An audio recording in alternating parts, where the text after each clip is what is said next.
to continue their run in the playoffs of the Champions Division. If they can, it will be done. For TMU, they are looking to do the same with a little bit more standard, a little bit more dive, but of course the early game will tell their story. A simple 5-point setup on all ends is going to be the call. No early invades like we saw in the previous series. Okay, so SFU Black, we need to talk about that roster because we weren't quite sure how it was going to shake out. So they do have a top sub, but Shirabi, their coach, is actually in the jungle now, and Crimsonating is their starting support. So their bot lane are both their starters. That is a strong lane for them.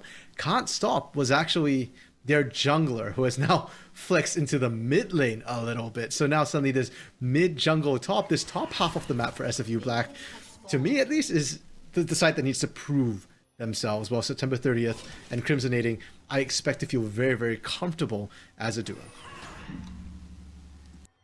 So many different things that we were literally just like, we can talk about this, and then it gets flipped on our head, and we're just like, all right, all our notes out the window. Let's just Hail Mary it across the field, and we'll see what happens from there. And for right now, though, Nico in the top side dueling out with Spey, and this is again highlighting this lane. It will be fun to watch. At least this is something that I haven't seen in a long time. I at least really love Camille's. I love seeing those dances at least, and to be able to watch Camille once again, if it pops off, it's so much fun.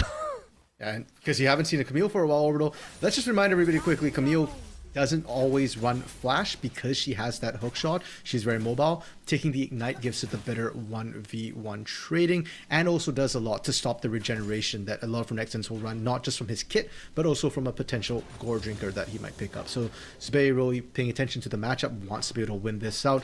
The other thing that might affect that top lane matchup, junglers. I don't know if BlueG is potentially looking for a cheese gank in the top level 2. It doesn't look like it. He started popping bot side, but Shirabi could very well just pop up there and throw a quick gank in after he clears Krugs. Especially considering Nico is already trying to get aggressive, hit that level 2 early and try to push, and now on the other side of that map, and I think might have spotted out Shirabi as well. So I mean, all this information playing into TMU's favor. Rest of the lanes branching out somewhat what we expected, right? Can't Stop having a little bit of trouble in that mid lane, but should be perfectly fine. First Strike Jace is more than willing to take these longer waiting trades like this one right here. Good curve to the top side. Shirabi going to flash underneath the Scout of the Week, and that should be the kill. Simple as simple does. Auto attack to finish it. First blood for the Jace. That was textbook from SFU Black, from Shirabi and Can't Stop as well. They even get the first blood onto Can't Stop. They burn the flash off of Senator Kova. Just beautifully timed to stop everything. And unfortunately for Texas A&M, they've got the J4. They're the ones who are supposed to gank first. They've fallen behind. And with the ward situation as well, because SFU Black were aware of the potential and knew that BlueG didn't gank top, look at the ward. They are perfectly safe pushing up in this bot lane. It's so nice. So nice, and we're seeing why SFU are such a strong team, right? The early groundwork, I know it may look easy or it may look simple, but having these fundamentals down is important to having a good concrete foundation to the game. These are mistakes that can cost you later on. So seeing this foundation laid out, it feels great for SFU. On this top side, Spey, after the early trades, at this level 4, this is what we were talking about, right? The Camille has a lot of agency in this top lane, especially if you know where BlueG is. Yeah, and unfortunately on the bot side, BlueG was looking for the gank, was thinking about doing a lane gank, but the wave pressure, Colt and Adi just weren't able to push the wave out fast enough, so just kind of got called off, and because of that, BlueG's also losing out on that bot side scuttle. Shirabi going to be able to pick that one up for free. BlueG though, going to answer the top lane instead, and hey, if Spey continues to push out in that top lane, maybe there's a potential gank angle up there. I mean, you can already see it, right? BlueG's like, gimme, maybe. Gets the ward down, not the more so. Bot side, we can already see Crimsonating also hunting, which we didn't even get to talk too much, right? We mentioned that Shirabi is coming in here. Crimsonating setting up on this Nautilus is put on a little bit of a spotlight. If you can land the hooks, you look great, but it is one half of that pressure. You want to have a really good game to kick things off. For right now, though, pretty dang quiet considering what could come out. As we hit the 5-minute mark, nothing too crazy, and Ocean Dragon crying out. Yeah, pretty clean strategic play so far from both these teams. A lot of map rotations and map movements, and as we speak of that, Crimsonating moving up from this ball lane. Keep in mind, Senator Kova blue flash already earlier. Another textbook piece. Focus a lane that is in the back foot, and even though you dodge out on the hook and you don't eat that much damage, the pressure is granted to Can't Stop. CS lead for Senator, but I mean, you're not going to enjoy trying to sit up here and try and farm 1v2, which is why Adi has now roamed up as well. Junglers, though, are behind, but spotted out on a couple wards means Senator ain't going to do anything too crazy. And these roams are not the same Orbital. Oh, Adi kind of gets caught out. Do they have enough damage to actually find the kill? It doesn't really look like it. Stun doesn't land either. I didn't think they were actually going to chance, but with that root, it's actually going to turn it around, and Senator Kova granted kill. Shirabi set up just a bit too far. Yeah, and unfortunately, the flash was burnt earlier in the first gank into the mid lane, so that's going to answer back, and Senator Kova picking up that one as well. So Texas A&M going to be really happy with that, especially when it was mid lane. Senator Kova counterpicked this Jace with this Syndra, and getting ahead makes it much more comfortable for him to play out this lane. That also opens up Dragon, but let's go back, right? These roams from the supports are going to be very impactful, but sometimes they just don't hold the same weight. Yeah, originally I was going to say that like a Nautilus roam has a lot more threat, a lot more kill threat than a Karma roam. But if you're willing to overchase that Karma, well, she can and did in this case run you down. And with that pressure, Texas A&M picking up the first objective of the game in fairly timely fashion. The Ocean Drake you mentioned earlier, Orbital, it's going to be great for laning for this team as well. You're going to be able to poke and kind of sustain back up. SFU Black, if they don't all win, aren't going to really be quite as effective for the lane poke side of things. Until we see, I think, a roam down. I mean, Set 30 is looking to try and get a recall off as well. So, as you said, until we see that all in, until we see that willingness to dive, we're not going to have a big change up. And the fact that Coat already hit level 6, has that killer instinct to reposition in case things get a little bit messy. A lot of favor lands into TAMU to space out, get that little adjustment. Topside still landing into very neutral territory. Nico has not had a significant lead, and Spey has played extremely well paced. And in this current instance, who actually favors this? Because I feel like SFU, with the team comp like they have, the stale early game is not exactly benefiting them. Depends on which lane we're looking at. I didn't expect Spey to actually win out top lane as it stands, so I think the fact that, you know, it's kind of balanced between Nico and Spey, that's fine for both of these teams. If anything, SFU Black are probably actually a little bit happier with that. Where I did expect action for SFU Black, especially in the early game, was this bot lane. And now that September 30th is level 6 and has Inferno Trigger, you mentioned Code has his ult. Well, if the two ults go head to head, Samira's actually wins out in the all in. So SFU Black want to be making action happen down bot, and if it's quiet down bot, that favors Texas A&M. What's not favoring them is this top side, but mid lane we're also watching once again Adi actually reaching in. I think was on a warning mission and got run out on the opposing side, so now flush towards that top side river. Because of that, we're seeing a dance. This could be a fight, maybe wanted or not. Spade maybe trying to get over the wall. Great hook shot to try and get away, but I mean the flash to follow easily secures the kill. And TAMU grab a second. And great play from BlueG as well, using the Cataclysm to actually stop the escape. We mentioned Camille often doesn't take flash, takes the Ignite for kill threat instead. Well, that backfired because he couldn't get over the wall. Coat kind of going in on September 30th a little bit, but a good TP from Nico will cover the bot lane, and that is allowed because Bay was dead from that topside play. And the wave is also in a very neutral spot, but this is going to be the difference, right? Can Set 30 keep Nico in the spot side? Because look, the TP is already on the top side. So right now, Spey is trying to burn time. Sept is trying to burn time on this Renekton, which I think has worked. Take a look at the information and where the wave is crashing. You're forcing BlueG to now rotate over, so playing a very delicate game of push and pull, tug and war. That's going to be a knockup. BlueG trying to stave off, but I mean, Spey isn't looking to duel, just get another plate for themselves. Yeah, Spey doesn't care. As long as you're not going to die to BlueG, it's fine. Oh, bot lane. There we go. The Inferno Trigger gets pulled, and you can see what I was talking about. When Samira all-ins, she does a lot of damage. Unfortunately for the Kaisa, you can't quite match. Crimsonating still level 5, but this time it's Shirabi coming down. And this seems like a done deal as well. Double roots here. Well done from Shirabi. You will pay the price with a 2 trade. And I think that actually turns back to TAMU. Double kill for Coat. Yeah, and unfortunately Shirabi picked up one of those kills on the dive. So if you're Coat, you're happy with how that panned out. You're the one who gets both those kills. They come down on Senator Kova though. Oh, Flash, we but no just said this was a dub, and now it's not so much. A knockback Maybe, before maybe. and no ult from Senator Kova. It will be a 1-0 in the resounding fight afterwards. The lack of vision, Orbital. That bot side, that river is completely dark. So, first of all, SFU Black didn't really see the roam down from Senator Kova, but Texas A&M didn't see the roam down from Can't Stop and Shiravi either, and numbers advantage playing out well. I had some questions about how this mid jungle would go since there was a role swap and a substitution, but that mid jungle duo for SFU Black has been spot on so far. It's been so good, and I've enjoyed it a lot. Now taking a look at this dragon, just under a minute ready to go. So a battle for vision has occurred, and with ult a little bit behind timer, the tree roots from Shirabi are not available just yet.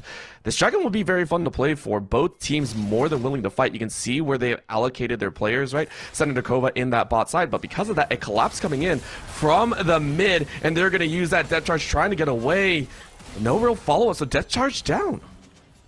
But SFU Black did manage to push back Texas A&M a little bit. That's important because Texas A&M have Herald that they can use in the mid lane as well. That's a tool that you often see teams use to force teams off of Dragon or make them have a hard choice. Do you go for Dragon or do you lose multiple plates in that mid lane? Right now, it just seems to be even coat saying you're not going to have that either. And remember, Senator Kova has been pushing on the spot side for so long, at about a 2.5 wave timer. And now because of the call down, Spade doesn't have TP. Now more plays go the side of Nico. So all of a sudden, SFU are on the back foot and they're forced to start Dragon early. They will be granted it. Don't get me wrong. No one else on that side but Spade now going to pay for that transgression. Not even allowed to go back to lane. So TAMU, very nice adjustment. Yeah, you're talking about the fact that Senator Kova got a lot of alone time down bot Orbital, but Nico Tip answering on that top side with even more alone time. And suddenly this Renekton that wasn't having the impact he wanted initially does find himself a bit of lead. Keep in mind, he hasn't spent the gold just yet, so Spade will be fine here. But once Tip actually goes back and buys items, that's when the pressure on the rest of the map might start becoming an issue for SFU Black. Would you say it would tip the scales in the favor of TMU? I wouldn't, Orbital, but you would, and you wouldn't be wrong. I get one per night, I think, before RMC tries to beat me over the head with a baseball bat. It's I try my best. Taking a look here, though, with Dragon down, everyone goes back to kind of this, it feels like stalemate, right? Considering what we had in the previous games, very aggro, you know, very aggressive, proactive moves. This is a stark difference, but I'm not hating it. Shirabi now chasing to try and get information as they're also behind a few camps for the amount of ganks 2, 1, and 2. They're just hoping to keep pace and make sure that they get their smite up just in time.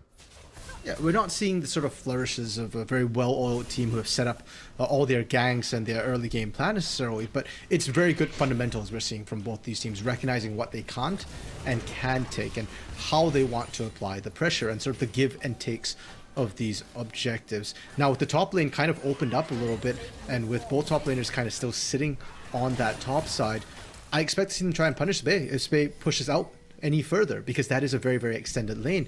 And because of that, the teams are kind of congregating around the mid lane a little bit right now because they're thinking of hovering top. And it's kind of split the map a little bit too, because now SFU Black, they have to play a little bit more defensively on the top side, and their bot side, they can afford to allocate resources if Spade doesn't push out, but if Spade pushes out, then suddenly SFU Black have to play top instead, whereas Texas, well, you have all your turrets, so you go where you want.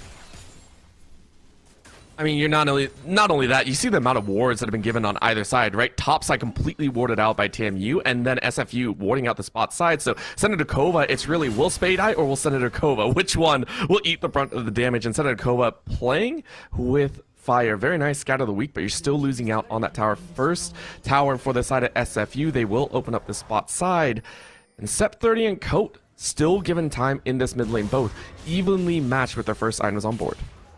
I'm more watching the top side, whereas Bay has seeded a couple of waves actually to the side of Tip in order to get SFU Black that pressure in the bot lane, and that's a give and take we were talking about. Spay giving so that Can't Stop can take, but now that we've kind of answered one turret apiece, we kind of go back to that neutral state, and Spay actually going in hard onto Tip here.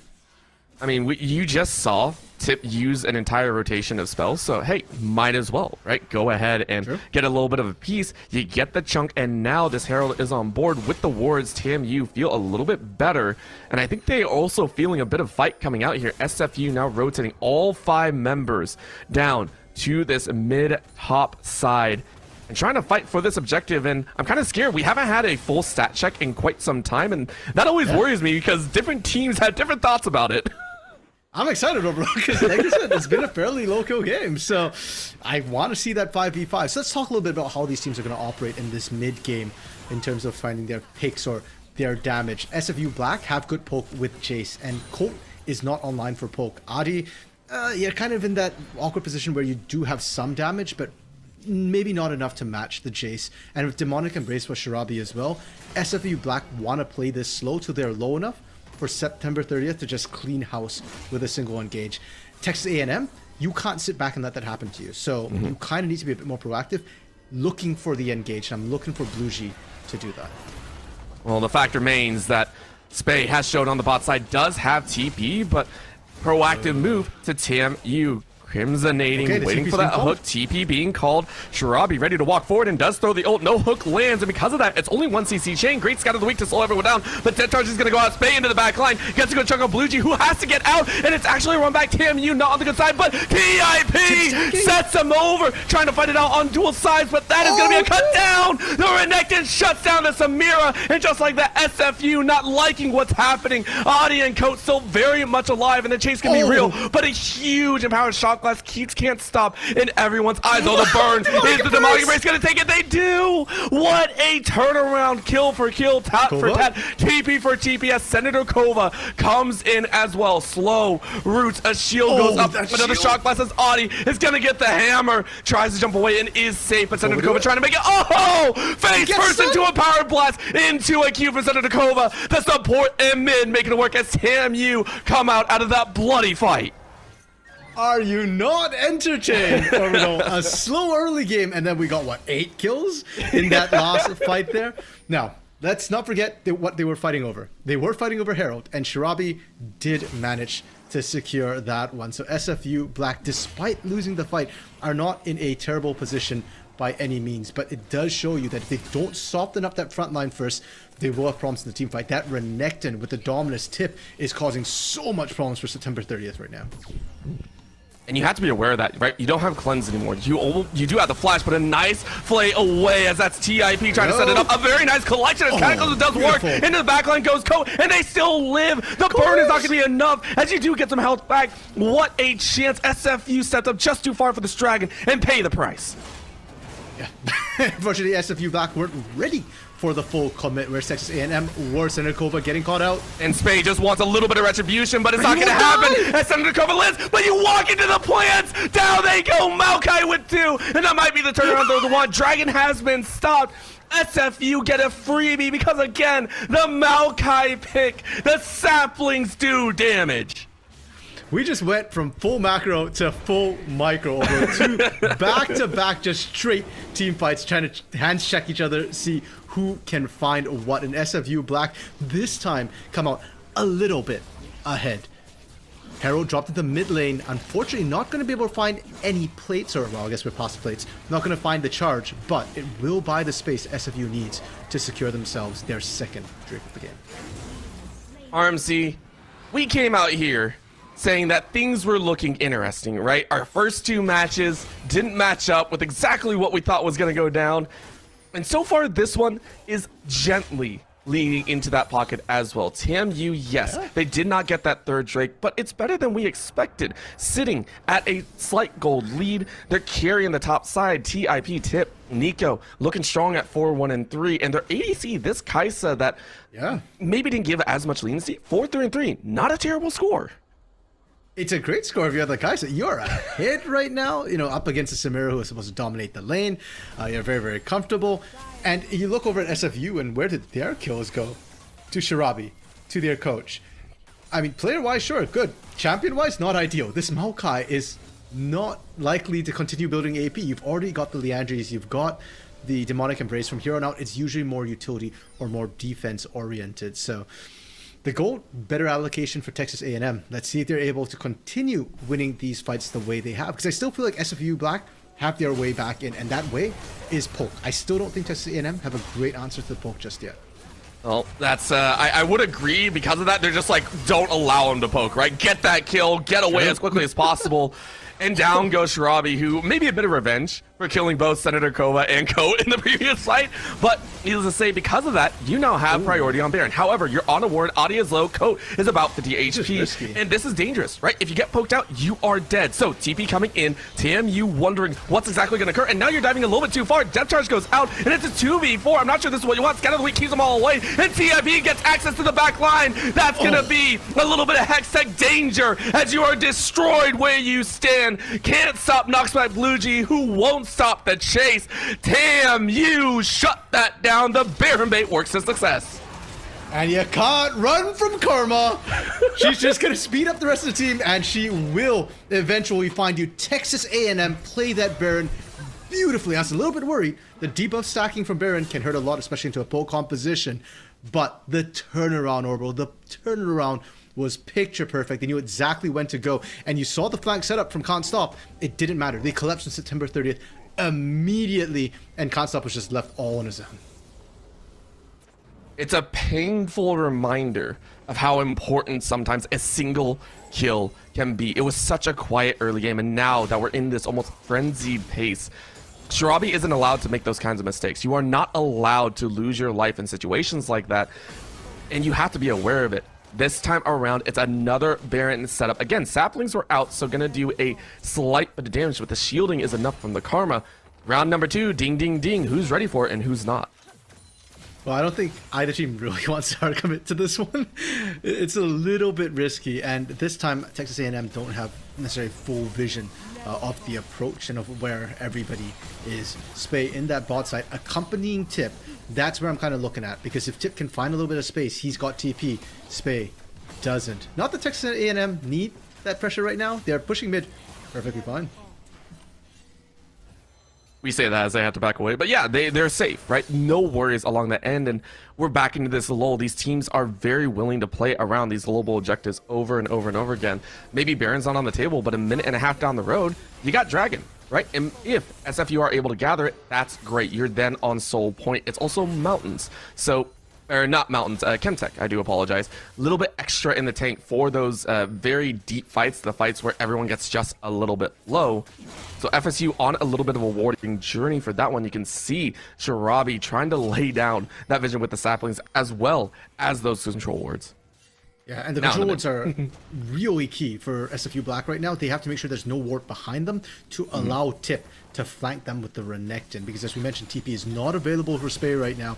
If Renekton finds his way into the fight, that is a guaranteed Baron for Texas A&M as well. Spado doing a great job locking down Tip and is actually winning the 1v1 right now. It's this is what we were worried about as well, right? Camille is one of those champions that if you don't play against it enough, it's like the Fiora we saw in Series 1 of the day, right? It will get out of control. It will be very, very annoying. Granted, TIP can control it, but it's not enough. Spay is about to have Ignite, and all of a sudden that 1v1 that was looking a little bit in favor of Spay is going to turn into a monstrous difference. Everyone getting around this Dragon, 14 seconds till it's up. And dragons are very different. Dragons are much more explosive, so I do expect to see a fight break out here. Spay into the back line. I did not think it was going to break out in this way. Spay making sure Senakova is dead, and that's killed Sep 30. You do have the ult ready to go if you wish, but the chase is on two fronts, as that's going to be a shutdown for Crimson Nading as SFU break the fight into pieces. TIP made into a freaking bag as down they go. SFU take the fight. And now their Baron's open. Orbital, SFU, forget the Dragon. Just go for Baron at this point. They're getting a little bit greedy there. Spay wanted the Dragon. The call is for Baron, and they're leaving Can't Stop in the mid lane to take that turret as well. But it will still pay off. And Orbital, it's how they kicked that off. They found the backline immediately. And this fight, Tip was not able to go after September 30th. September 30th got time to go back in undeterred by the melee front laners. This entire situation is just so much fun to me as Coat is realizing they're in a bad spot. No, you don't get this. No, you don't win it. The exhaust Coat. Hang him up on a rack. They knew it. Cole knew exactly what he was doing. Dragon is still up as well. So suddenly what should have been a complete overwhelming dominance from SFU with Baron, Turret, and Dragon just becomes Baron. Blue G does have to be a little bit careful though. SFU Black is coming in and you might get Dragon, but you need to get Dragon and get out. I think they got it. More than enough. SFU a little bit late to the party, but the resounding kills at the end might be what they want to play for. Shirabi's like, maybe, nope, I lied. I don't want any part of this. Coat goes over the wall just for a little bit of support. Yeah, I think that's a huge support though, because then you have all 5 members. Crimsonating, where's your team? Crimsonating, I don't think this is where you want to be. You do flash away, but you've drawn yourself into a dangerous spot, and now you got your ADC caught. Step 30 gets caught on the other edge. Spay in the back line is able to find the kill, but is not going to be traded out. Blue G couldn't finish the fight. What a split. Are you kidding me? Crimsonating knew what they were doing. They're out. Spay is safe. Can't stop. Gets a knockback. Crimsonating ready to go with another hook and another hold. CIP out of the ult charge. The dominance is gone. Are you kidding me? Crimsonating allowed to live. I'm sorry, Crimsonating. I did not know your game. That was a beautiful bait to come through. The comms as well to call Can't Stop's TP was spot on, and because of that, they find the pick onto Code, and they're getting a good push with this Baron. I was getting a little bit concerned. They got Baron, but they weren't able to find anything else because of the kills and the fighting. But now they're actually properly set up for Siege. They do have to be a little bit careful. The respawn timers, the resets are starting to come through from Texas A&M. And that bot wave seems to be pinged out by TMU. Gonna try and push it out and have a little bit better time, but this mid tower should fall. TIP, I'm not sure you want to stay here right now. Blue G just trying to lay down some pressure, but as you said, everyone kind of getting their way in this game, starting to lay down the foundation once again. It's been bloody, by the way. We had an 8-kill early game for about 14 minutes. Yep. We are now over a kill a minute. We are sitting at 32. And it's 33, and we're only going to continue further on. Yeah, and the swings back and forth as well. The fact that Texas A&M found those leads, but SFU very quickly took it back after a couple of small skirmishes. The push continues. There's still 30 seconds left on this Baron buff. That's one more wave in this top lane. And you can see SFU Black, they are fully committed with all 5 kind of hovering around the area. I'm not sure if this is actually what they want to do, because now they're caught on the top side. Hextech ultimating goes down, Tip goes ahead and throws down that dominance. Needless to say, though, the damage has been done, and the main objective is gone. Tower falls. The first of the inners for SFU to grab. And with that Baron power play over Orbital, SFU Black, they're up about 3,500 gold. Mirror Mana is completed for Can't Stop as well, so you can see that that poke is going to start hurting quite a bit more. And then you look over to Colt with the Kraken Slayer with the Rage Blade. This is not the Poke Kaisa composition. So Texas A&M, they have to hard commit for a lot of these fights, and they have to be careful with how they do it. Colt can't go in until September 30th is either forced out or is flat out dead, because September 30th has a Collector and an IE.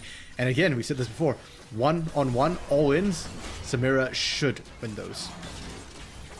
I think the only tipping point for me, if we're talking about the ADCs dueling, is the fact that Coat did decide to run that exhaust. If you're waiting for that cleanse to come down, if you can wait it out, hey, that may be a dub as well. We saw Coat do it against a Spay, who in all theory should not die to a Kaisa, right? Or I think it was Can't Stop. I do apologize.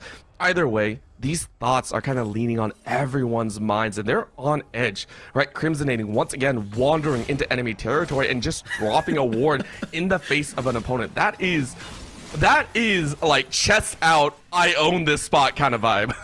Yeah, hey, he did the last time, right? And it's got in the back of Texas A&M's mind that if we go on Crimsonating, can we kill him before the rest of the team arrives? Do we know where the rest of the team is? This time, they do now.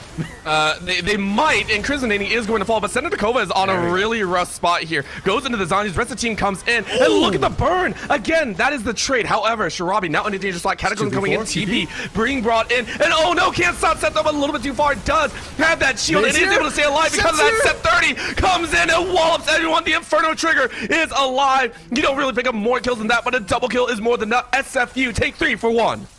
And Sept made a beeline flashing over that wall, getting into the backline and shredding them, because Tip was hunting Can't Stop, but no Tip, no way to stop Samira. And you can see SFU Black just rolling right on in right now. Heck, Can't Stop still splitting in the mid lane as they once again try and maximize the games from a one-team fight. I think they can do it. right? Those 3 kills were so impactful. You get bottom side inhibitor just in time for this upcoming Drake and Baron. So much is on the table for you to play with if you're able to get back and spend that gold and get back out on the map.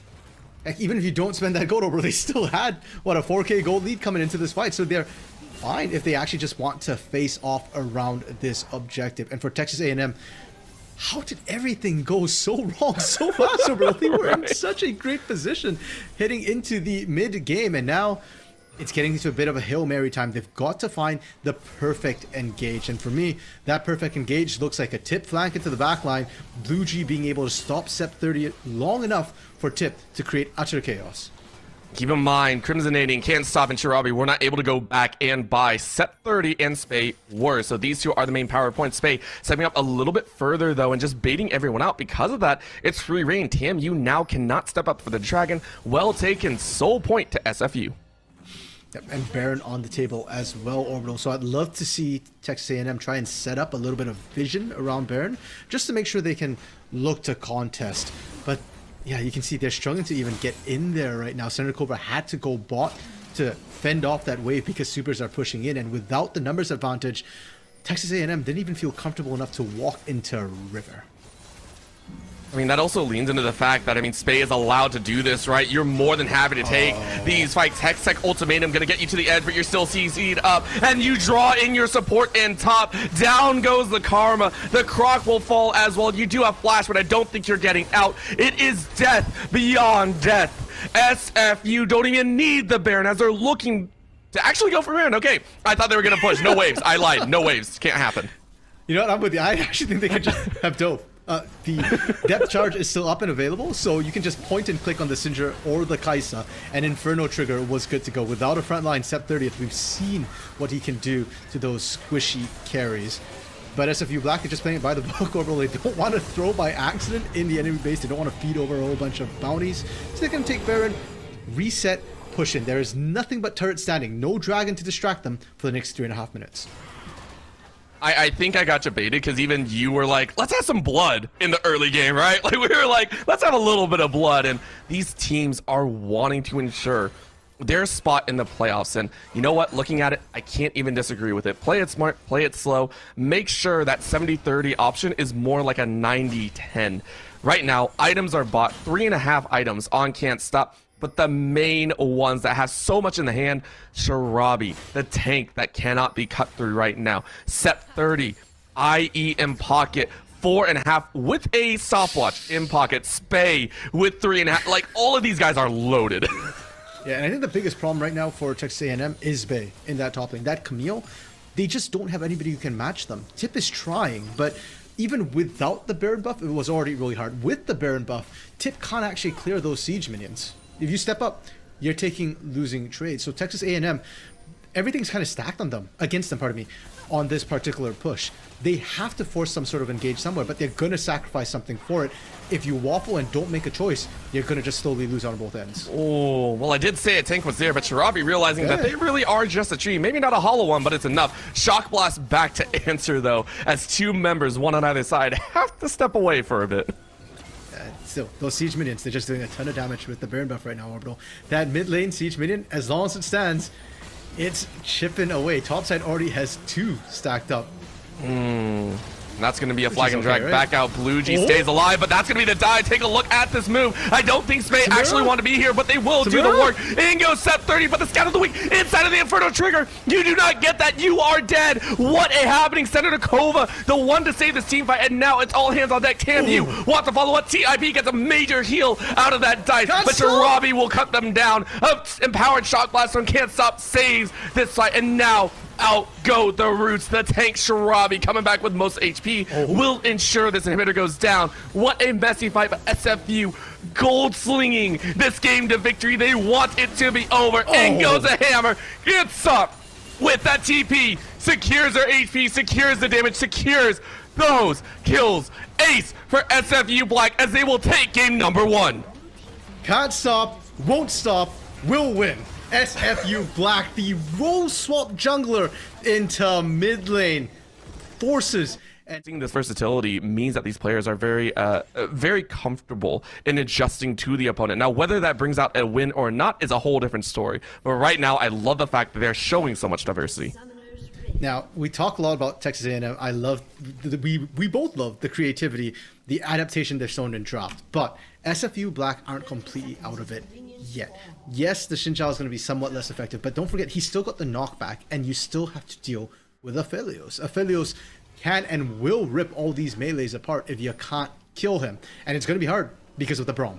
Braum is great into melee champions. If you're trying to play into him, that Glacial Fissure is going to knock up many, many, many people. Not to mention the constant tags that Frostbite or Winter's Bite that he applies, with the stacking stuns.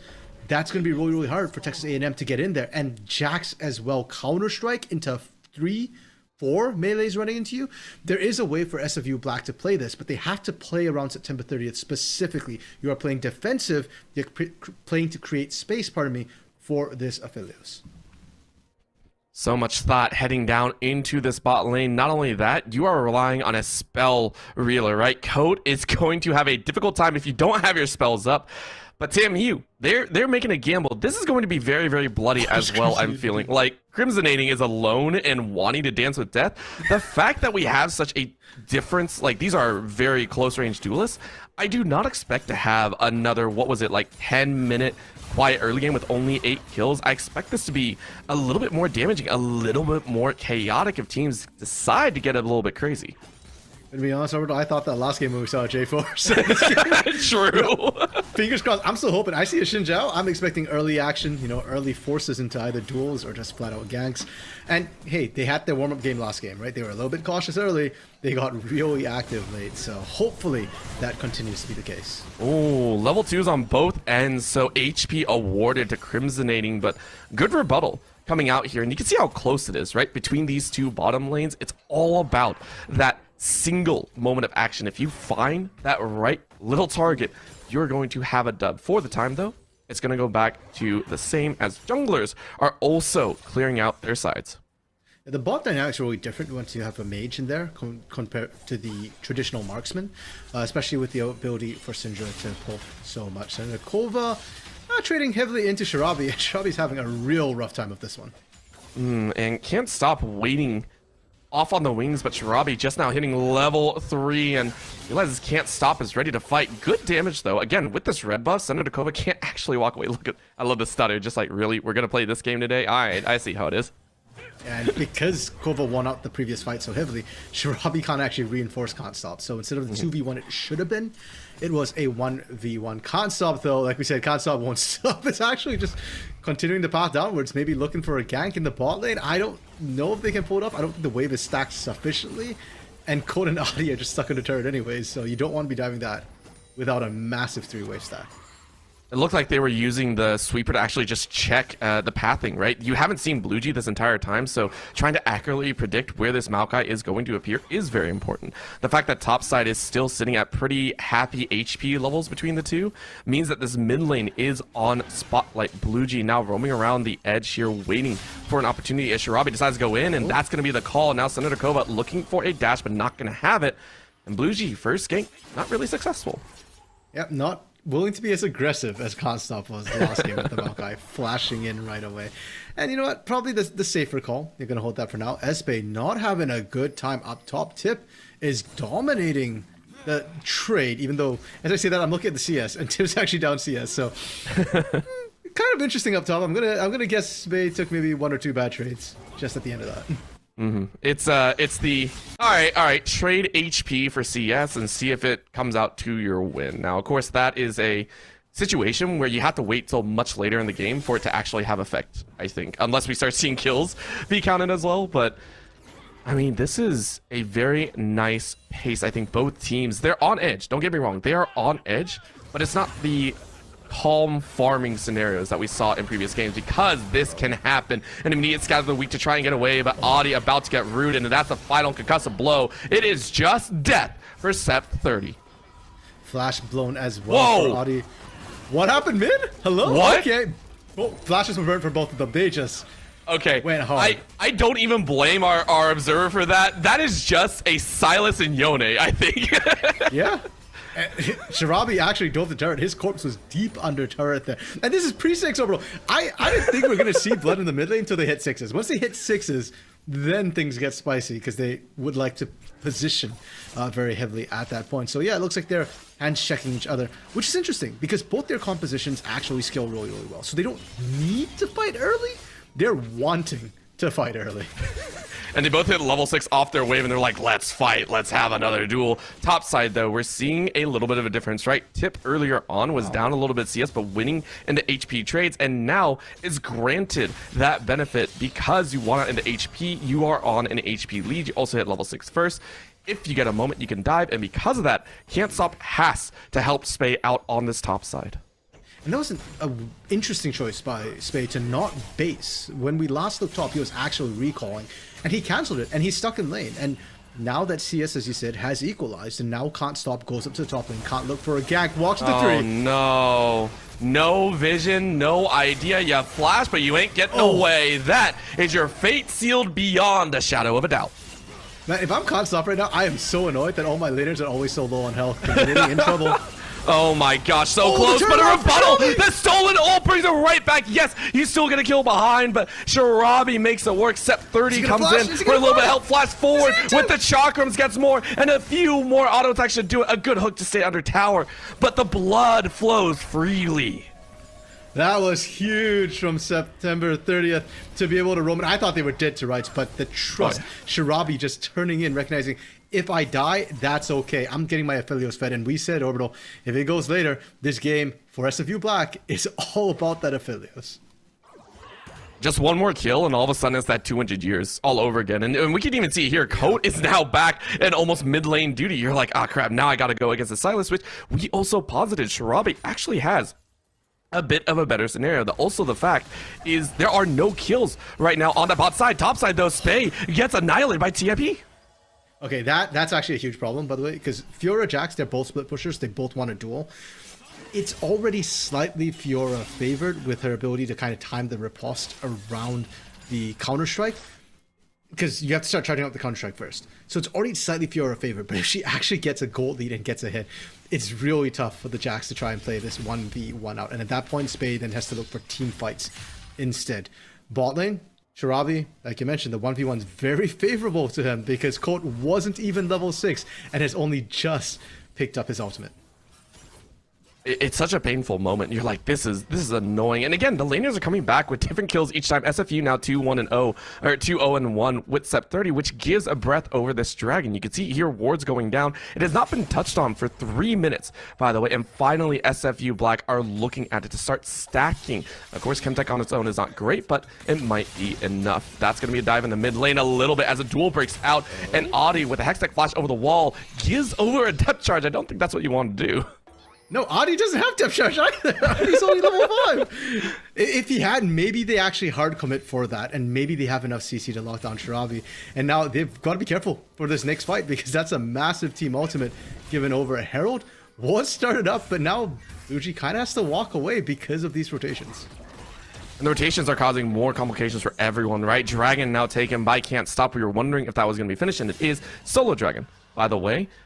But Tim, you are now a beat behind, right? You wanted that objective, you wanted to be able to match, and you can't send it to Kova, now stuck in his mid lane, and all of a sudden, Adi in a rough spot. You do not have flash, you do not have anything. You can't get out.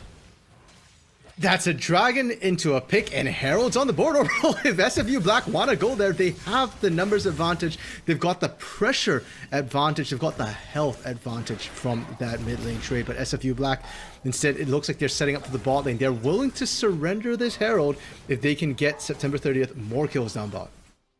This feels almost a deja vu moment from game number 1, right? We said SFU like to kind of press the pace once they know they have a lead, once they feel like they have the ability to do so. Right now, Coat under the tower, getting rooted up, getting attacked, getting gravidumped again, and then that Moonlight Vigil snaps their corpse away. Coat cannot stay any longer and has to go out the door. I'm actually getting worried for Adi right now under this turret. Adi's still not level 6. Wave gets cleared and Can't Stop is sitting behind, ready to go. Guess who else is here? Flash over the wall. No! You're not getting away. Adi, from death to life to death again, still only level 5. So, fun fact about Adi. Adi's name was actually December 3rd. because that's his birthday. Happy birthday, happy early birthday, Adi. That's one of those unfortunate moments. What's also unfortunate is this topside death, as TMU are able to take advantage, but it's only in response to the spot lane. Herald being dropped down as well gets the charge, and Tip is picking up so much gold up there. You get the CS advantage, you get the plates, you get the kill. And remember what I was saying about that Fiora Jax matchup. Spay, well, this is not going to go the same way as last game. It is not, but we're seeing those stark differences once again, right? Lead for September 30th in the bot lane, lead for Tip in the top lane. These two are going to match at some point, and at that point, I'm honestly not sure who I'm going to bet on. At the current moment, though, it is September 30th. If they get this tower down, if they're allowed out of the lane as soon as possible, waiting off in the wings, Coat was ready for it. But again, you're only level 7 to a level 8, 3-0, full item completed. Adi there, ready to back up, though. On the bright side, the Syndra still has higher burst than the Aphelios. So if Brom's not there to stop the unleashed power, they can still kill September 30th, especially if Adi is able to land the engage. And you can see right now, Crimson Nading is not down bot. They're actually covering top and trying to slow this Fiora down instead.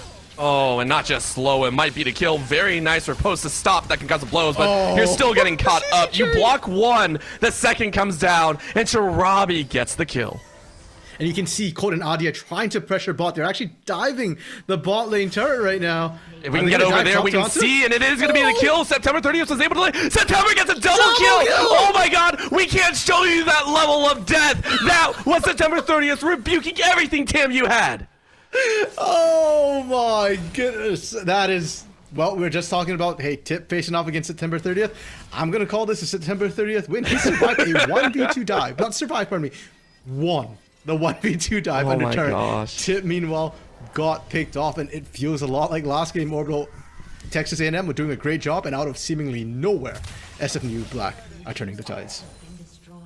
And it's not gonna stop, right? It's a difference on the top side. That's Space third death, but the retribution might come in, TP towards that top, and Shirabi is hoping to have an angle, does find it instead, and it's a trade back, honestly favorable to Shirabi, I think. I'm still trying to figure out like how I want to cut that one, because Spay died as well, right? So, How much gold is Spay worth? Come on, let's be honest here. 03 Jax, only 67 CS. I mean, true. He had 2 assists. You know what? Yeah, I'll give it to you. I think probably Shirabi gonna be happy with that. He's 5-2-1 right now. Hexet Alternator picked up Everfrost in pocket as well. Probably can't handle Tip in the 1v1, maybe, but will be very, very comfortable split pushing against anyone else. And more importantly, these team fights. Orbital Dragons coming up in 40 seconds, and I don't know if Texas A&M want to even fight this. I think it also depends on what guns Sep 30 is running right now. You can see him farming up, got a little bit more CS, 5-on-1, has a BF sword in pocket, has the Calibrum as well as the Gravitum ready to go, so can root a single player. That's going to be a catch. Wow. Look at that raw damage. Coat cannot compete because of that. They are seeding Dragon, looking for a mid push, especially since Dragon's not up.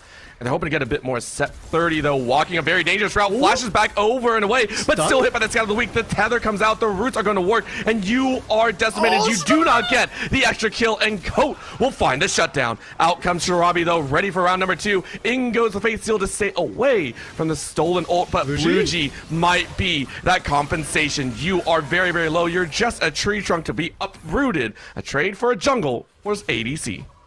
Okay, that means no smite on the side of Texas A&M, but if they're looking for a fight, nah, they don't have the ultimates ready and available. Orbital, but really well played on them to actually pinch off September 30th there. And especially after September 30th, got that crit onto Coat. I was just thinking, oh, that crit was so unlucky. But Texas A&M just used it as bait instead. It's one of those moments that it really makes you think, I cannot, even if I'm in the lead, right? And granted, September 30th was 5-0-2. You cannot take a dangerous route. That is just not possible in these scenarios. And because of that, we do see the Dragon take and Shirabi also getting a dance off. But Shirabi, as you said, 5-2-2 in their own right, does have that Everfrost, a little extra HP, looking like a monster in themselves. And with that Dragon taken, you now open up the ocean map, that most dangerous because so many more bushes are available. I'm scared right now for Texas A&M mid. I'm scared for Coat specifically. Constop and Shirabi are behind enemy lines, and Texas A&M, they don't know. They're trying to set up a flank of their own in this mid lane. I mean, they might get it. Crimsonating, getting drawn in, does have the flash to get out. He can hop over. That's going to be the Glacial Fissure, and now the hop over the wall. You are safe. September 30th said, give me that kill. Infernum not going to do enough damage. That's enough to force them away. Crimsonating allowed to live. Barely. The burn is almost taking him down, but this is good for Texas A&M. While all this is happening, Tip was just pressuring up top. That Fiora that we were focused on so early, that got so many leads, is starting to exert that split push pressure that SFU Black were worried about. Now, as the map opens up though, it's mixed blessings, because on one hand you can gank the Fiora a little bit better, but it also makes it more dangerous to leave that Fiora alone. Let's see what they buy up as well. I'm kind of curious if we see that hole breaker, see that full split push. The Divine Thunder is nice, but had to go ahead and grab boots. Shirabi, though, saying, hey, let's 1v1 again. Let's see what happened last time. And so many missed abilities. Shirabi not able to win it. Fate Seal to go forward, but the knockup instead, as Senator Kova says they're the Senator. They will pay with their life, but it will not be enough. Can't Stop barely gets away. I feel a few more spell rotations would have been a 1-for-2. But Kova getting the kill and drawing multiple members down into the bot lane as well. Gonna give that free Herald the way of Texas A&M. And not only did he find the solo kill, Can't Stop was pretty low on health as well. This Yoda is starting to skill up and become a threat. The fear we had for SFU, where no Aphelios, no win on the team fight, is starting to become a bit of a reality right now. I'm not going to paint a picture, because last time I did that, I ate my words pretty hard. I think I was calling for TMU in game number 1. I was like, man, maybe they can make an upset, and then it snowballed out of control. We have to look at reality. As long as Sep 30 is around, they still have a major chance, and at that current moment, we also haven't seen a full team fight out of TMU, so we're waiting on the call. For right now, it's gather that long-standing goal. TMU are going to break open this mid lane.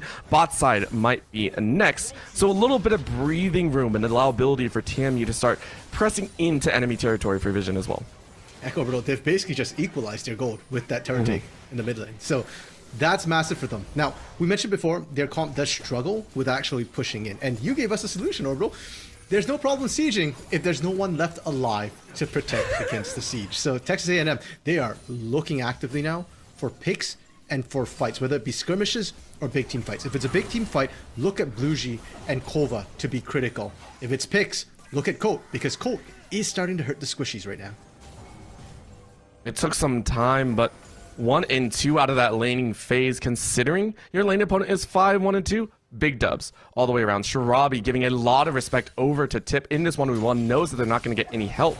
So you can't stand too close. And everyone just kind of on the edge of their seat, wondering what can happen and how bad things can be. Senator Kova says, I want a chance, wants to chase forward, get some good chunk. But again, it's just kind of poking the bear a little bit. Yeah, that was getting a little bit spicy there. Now, I do want to highlight that September 30th and Crimsonating alone, 2 members are holding or are forcing 4 members to respond to them to stop them pushing in and sieging. So you can tell where the strong point is for SFU Black. Can't stop. Can you go back and pick the... Oh. Alright, that was just sad on my part, sorry. Wait, but what did he miss? He missed the red buff. It's still down. Oh. Sep 30 has it, but Can't Stop doesn't. They're not giving it to anyone. I'm a sad boy. Take the buff. Go back for the buff. No, man. Can't Stop is establishing dominance. He doesn't need the red buff. Fair enough. I mean, listen, if I see that, I'd also be like, bruh, that is a man right there. Yeah, the one thing is just get on Sep 30th, right? This is the Sep 30th show? That's the agreement here? Oh, yes, it is. And same with Senator Kova. Senator Kova brought out and trying to dance forward, waiting for the rest of the team. Scatter the Weak might land, and does. Good cleanse out by Sep 30, but in goes the wall. Good block by the Braum, but they still dance to the back line. Can't Stop. Able to spread out everyone and gets time for Sep 30 to do damage. In with the TP. SFU watch that fight. And unfortunately, Tip is late to TP into it, so he's just watching as the team goes down. Can't stop the rest of the push in. And Orbital, this is what we're talking about with the Braum, with the Jax. When you're all hopping onto the same target, they do so much AoE. They stop the rest of the damage from coming through. And more importantly, September 30th had already done most of the job. This is just the cleanup crew. They get the turret, Dragon is on the table, and they should be able to pick that up neatly as well. I am just wholly impressed, by the way. I was watching that fight, watching everything that went down, and Can't Stop with that Crescent Guard knocking just about everyone away from set 30. Set 30 should have died way earlier, right? Like, that should have been a death outright, and was able to stay alive, get some extra damage down. Like, this team is working very well, and I say that while Tip on the top side is ready to 1v2 on their own. May get the last proc, but no, one more bop of the head should take it. I mean, got the last proc off, but Spade's like, I got a buddy. Dragon taken down, another grab of an ult with the Nautilus depth charge, and they're going to try and fight this, but I'm not sure they can 2v3. Oh, no, they say we have the TP, can't stop, wants to go back in, and set 30 is in the back line. Welcome to round number 2. You're not going to enjoy what happens. The Infernum, the Gravitum burns away at BlueG. BlueG may not survive a final snap with the blade as Can't Stop pierces the tree. Kova now on the side. Okay, you know what? Kova's fine. I don't think Shirabi wins this 1v1, but yeah, Sep 30th is definitely starting to become an issue. That should be Baron for them as well. Trading the bot side. Yeah, and this is Senator Kova saying, I'm still very much in the lead. Not a kill, but close enough. No flash available. It's also because you went the Iceborne Gauntlets. That's interesting. Yeah, that's a build that we kind of saw popping up a little bit before Worlds. I think 2 patches before Worlds. It's kind of tanky, but you do a lot of damage as well, so you can survive and continue outputting damage. And you're able to run people down. You saw as well how close Shirabi was to actually die. I'm so done with this. I'm so done with it. Like, I can't even call it. It's just like, hey, we want to fight. We want to kill. Great. We got it. We're done. Like, we don't even get to see it half the time. These players are so gamble heavy. Wait, but for Texas A&M right now, that's how you get back into the game. You're not winning the straight up fight, so you kind of got to coin flip a little bit and or find those picks, find those skirmishes. Because I still do think that their split push is still strong. Tip is still winning out against Bay, and is probably still winning out slightly against Shirabi. And we've seen Kova. Kova is winning these 1v1s against either Spay or Shirabi. So Texas they're not really coin flipping that much. They're just not winning on these trades they're trying to get because they're not tracking where everybody is for SFU Black, and SFU Black just keeps showing up with either bigger numbers or with set in their back pocket. Got to keep track of them as much as possible and make sure you are safe. This is why the wards are going out in favor of SFU, because they think the same. They're saying we want to play smart as well. We don't want to give an advantage over. Let's go ahead and populate this bottom side jungle. Give Spay a lot of room to breathe. Meanwhile, in the mid lane, we're seeing Shirabi push, not Shirabi, Set 30 push that one out. Man, those icons look a lot the same. That is terrible on my eyesight. Right now, Coat in the mid lane having some trouble against Baron empowered minions as this inner tower will fall as well. And I love Crimsonating just standing there. The the Unbreakable is doing such a good job stopping a lot of these engages, the stuns especially from Coat to come through. All right, Can't Stop said we want to fight this, and unfortunately anyone else was really ready to go. And meanwhile, on the top side, we see another duel. What? Shirabi is starting to become a monster. 10, 3, and 5 with the Shadow Flame in pocket takes away Tip's life.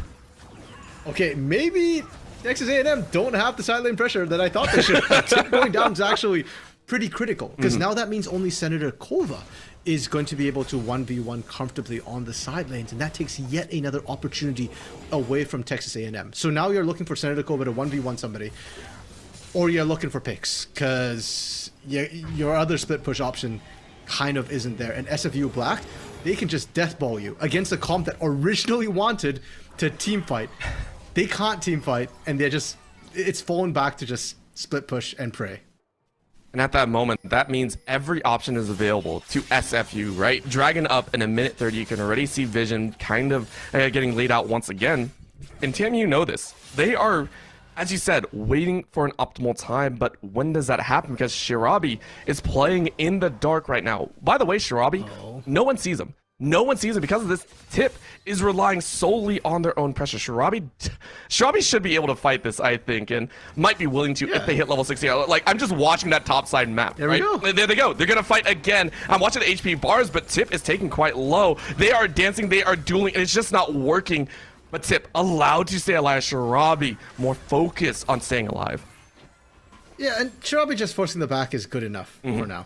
There's no need to all in and hard commit and have things backfire. In fact, Shirabi is probably better off holding his ultimate for the team fight that's going to happen in 40 seconds. That's Ocean's Soul. And as if SFU Black weren't far ahead enough, if they get Soul, I don't know when we're going to see a kill come through on them, because Texas A&M are already struggling to pump out enough damage to kill the front line of SFU Black, which is everybody except for September 30th. And even September 30th, they can't reach him, much less actually try and kill him.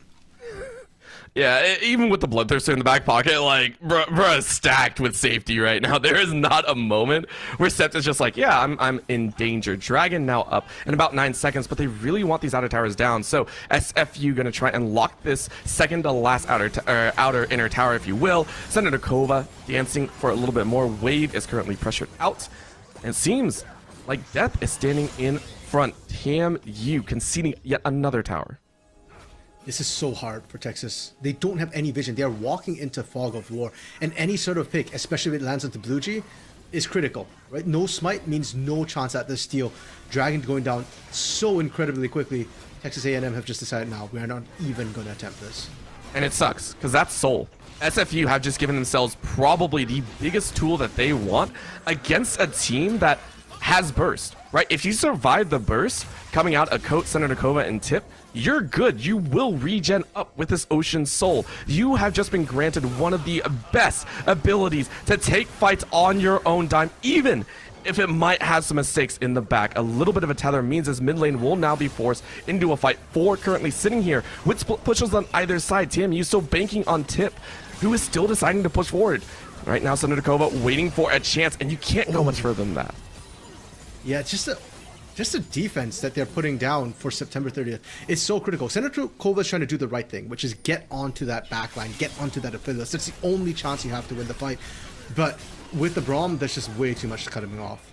Oh, can't stop, saw that. And honestly, I respect it, right? Very low on Senator Kova. Could have gotten the kill. Could have been a game-breaking moment. But inhibitor towers do fall in mid and on bot side, which means that this battle could be their last. Remember, teleport on Shirabi. We'll keep that one in mind, but the inhibitors might fall just as quickly. Spay holding him off, Crimsonating, stepping up and being that frontline bully. Meanwhile, they are calling in the TP. They're saying this is game over. Spay wants to get the counter-strike off. Not going to have it, but look at that massive ult. And Senator Kova gets baited in, able to snap back inside of that spirit form. But this is the danger. Crimsonating puts up the wall and can't stop. Has a Crimson Guard. In goes a stun. They might have found it. Death to Shirabi. And now they might have to run. The inhibitors are down, so the Mingle is done. But how many will they lose? Spay goes right back in. Huge counter-strike lands. And in goes September 30th. He says, all mine. Has the guns available. Has the cleanse. Has the damage, but might not have the moves. You are going to survive. You kite out Bloodthirster, keeping you alive. And it looks like it has been done. Senator Kova and Coat regenning forever inside of the fountain.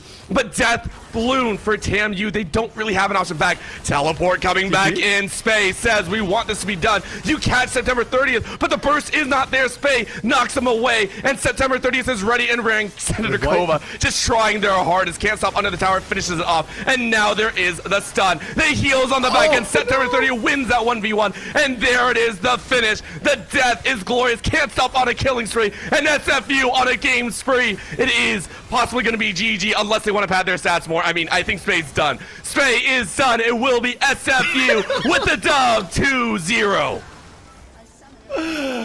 What a way to go out, Orbital. Like, SFU, they just had blood on their minds for Daniel's base. Like, no, enough. I've had a bad game with this Jackson. Just end it. Get me out of here. Orbital, after watching that, the biggest question on my mind